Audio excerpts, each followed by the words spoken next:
You need to calm down right now. No, you need to calm down. I'm doing my business. I'm trying to find out. A man being questioned suddenly turns, slamming a police officer with a snow shovel. The suspect is shot and killed by police. I'm just going to have you put your hand back on your head. This suspect, at first calm with police officers, rushes for a knife in his car and tries to stab the officers, who shoot and kill him. I didn't even see the knife. Then there's this encounter. An officer responding to a domestic violence call in a seemingly routine chat for several minutes with this man tries to pat him down for a weapon. You can see the gun. 5 shots strike 24-year-old Officer Tyler Stewart of the Flagstaff, Arizona Police Department, killing him. Officer Stewart never had a chance to draw his weapon.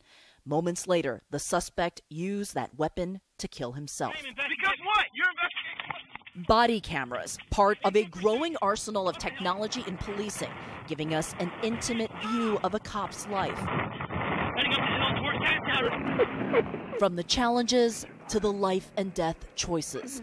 This officer devastated in front of a dash cam as he discovers the suspect he thought was armed was not. The suspect died after the officer shot him, a police shooting determined to be justified. As hard as this is to watch, technology is revolutionizing modern policing. In the past, those officers never had that ability to see that. So now we're learning from the mistakes, or really just finding out the officers has done the right thing. Not just after the shooting, but before.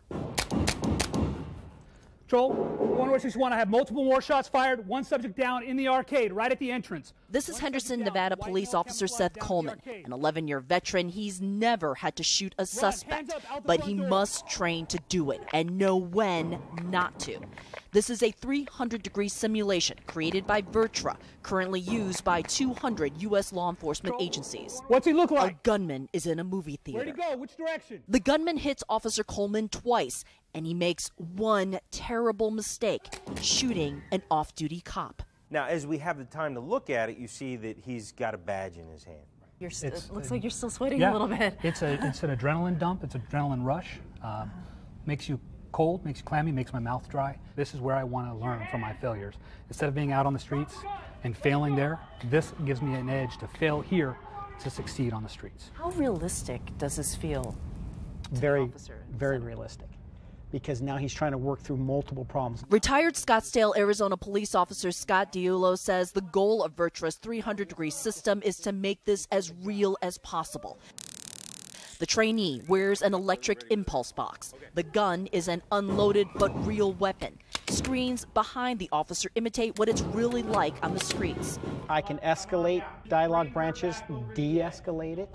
I'm listening to what he's saying, and I'm giving responses. Drop the gun now! Even for a veteran, this is humbling. It hurts my heart, hurts my feelings to know I did something like that in a scenario, but I learned from it. So tomorrow, thanks to today's technology, he is a better and safer officer. Kyung Wah, CNN, Las Vegas.